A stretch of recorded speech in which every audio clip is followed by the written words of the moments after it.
का जगह था, और बच्चे क्यों नहीं आए, है ना।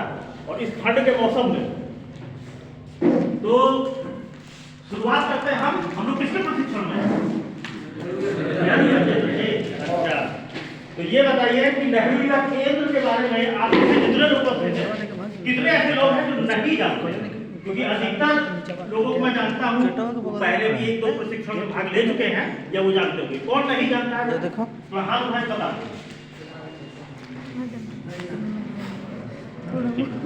अरे आप क्लब के ना है तो क्लब ठीक है।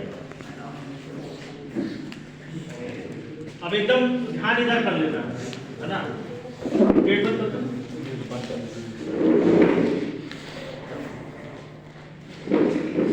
नेहरू युवा केंद्र, युवा कार्यक्रम खेल मंत्रालय, लिखा ना, युवा कार्यक्रम एवं खेल मंत्रालय भारत सरकार के अंतर्गत एक ऑटोनॉमस बॉडी है, ठीक। अब इस विभाग की जरूरत क्यों रही है कि नहीं, इस विभाग को बनाने की जरूरत क्या है। तो जब हम लोग का देश आजाद हुआ,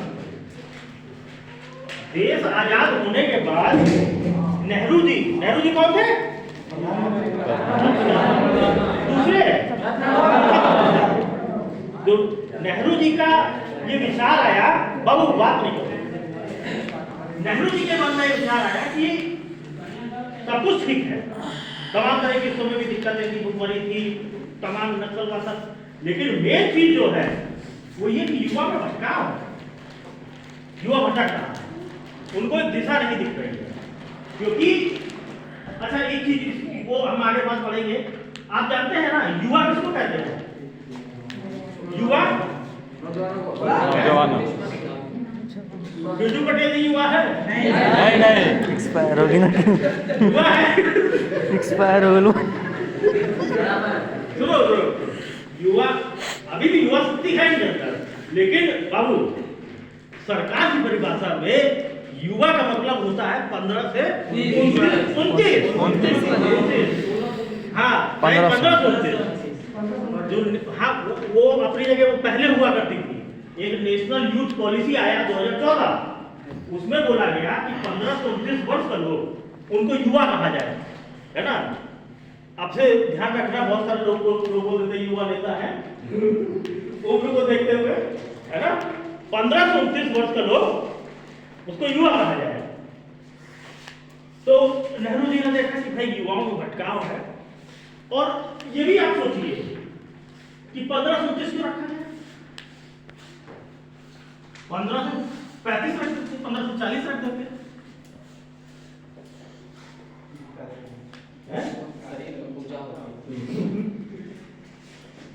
तो ये होता है, क्योंकि ये जो उम्र होती है ना 15 से 29 वर्ष की, इस उम्र में बच्चा बड़ा प्रोडक्टिव रहता है। कहते हैं ना जिस भी साक्षी में डालो ढल जाएगा, इसलिए रखता है। ये टाइम जो होता है उस समय उसके अंदर एनर्जी होती है, वो प्रोडक्टिव रहता है ज्यादा, वैसे इंसान तो करता रहता है जिंदगी भर। तो नेहरू जी का विचार था कि भाई जो है बच्चा भटका हुआ है, युवा भटका हुआ है हमारे देश का, और युवा में आप हमेशा ये ध्यान रखिएगा, युवा का जब हम बात करते हैं ना तो उसमें महिला पुरुष दोनों को शामिल किया जाता है, ठीक है। तो उनका आया कि एक इस तरह का विभाग बनाया जाए जिसमें विभिन्न कार्यक्रमों के माध्यम से युवाओं को समाज में जो कुरीतियां हैं उनको दूर करने के लिए जागरूकता अभियान कुछ इस तरह का हुआ करे। तो विचार तो उनका था, लेकिन इसको मूर्त रूप दिया इंदिरा गांधी जी 1974 उन्होंने इसको मूर्त रूप दिया, और एक विभाग बन गया नेहरू युवा केंद्र, नेहरू युवा केंद्र, युवक, समझे ना। और ये शुरुआत में रहता था HRD मिनिस्ट्री, मानव संसाधन विकास के अंतर्गत, मानव संसाधन जो मंत्रालय है उसके अंतर्गत, ठीक है। उसके बाद जब राजीव गांधी जी जब प्रधानमंत्री बने तब इसको बाकायदा नेहरू युवा केंद्र संगठन कर दिया गया और ये अब आ गया युवा कार्यक्रम एवं खेल मंत्रालय के माध्यम से। युवा केंद्र की भी अपनी कहानी है कि किसी ने केस कर दिया था कि भाई युवा क्यों यूनिवर्सिटी करना चाहिए, है ना। तो नेहरू युवा केंद्र का मुख्य रूप से काम है और हम ये यही नहीं है, ये केंद्र सरकार का बॉडी है, तो ये भारत के हर एक जिले में आपको, भारत के हर राज्य के हर जिले में इसका विभाग है, ऑफिस है। इसका मुख्य काम क्या रहता है, इसमें विभिन्न प्रकार की जागरूकता, जैसे हम शुरुआत करो ना कि समाज में हो रही कुरीतियां, जैसे दहेज प्रथा पे कार्यक्रम चलता है, बाल विवाह को दूर करने को कार्यक्रम चलता है ना, और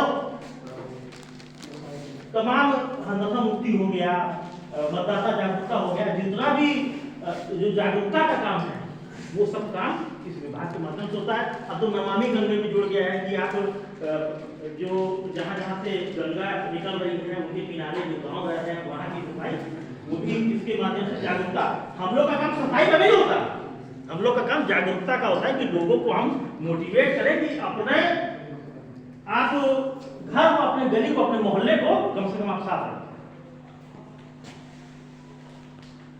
और इसके माध्यम से खेलकूद के कार्यक्रम होते हैं, सिलाई कटाई मुक्त का चलता है, अभी हमने भगुआ में भी चालू किया है।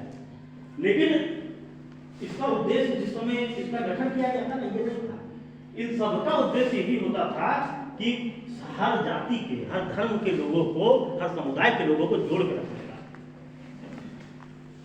तो ये विभाग बना।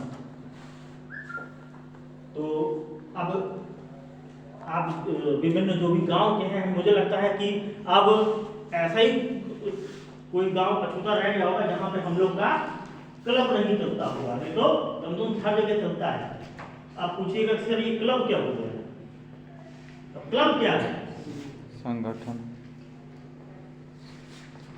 क्लब कह लीजिए आप, यूथ क्लब पूरा कहा जाता है, यूथ क्लब या युवा मंडल बोल दीजिए हिंदी में, बोल नहीं होइएगा बिल्कुल, है ना। और कहीं भी आपको दिक्कत लगे कि हमको सर वो चीज पर रिपीट कर दीजिए, तुमको थोड़ा सा बता दीजिए तो हम दोबारा रिपीट करते हैं, बता दें। यूथ क्लब क्या होता है, इसको हिंदी हम लोग युवा मंडल भी कहते हैं या महिला मंडल भी बनता है, वो समुदाय लोगों का।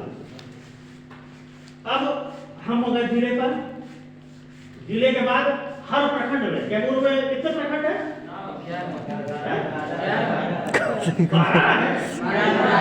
11 एक कब हो गया, नगर लेकर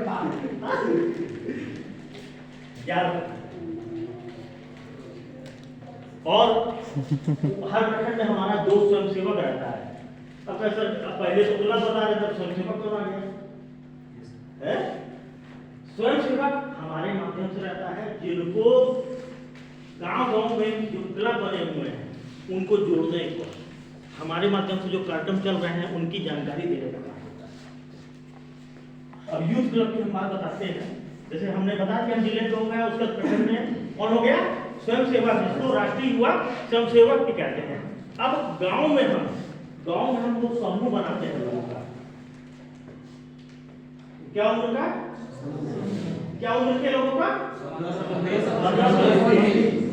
30 ना 15 से 29 लोगों का हम समूह बनाते हैं, उसी को हम लोग यूज करते हैं। बस मान लीजिए हमको किसी गांव में कोई कार्यक्रम देना है या किसी जागरूकता अभियान को कराना है, तो वही समूह को हम लोग पकड़ते हैं, उसी समूह के माध्यम से हम लोग काम करते हैं।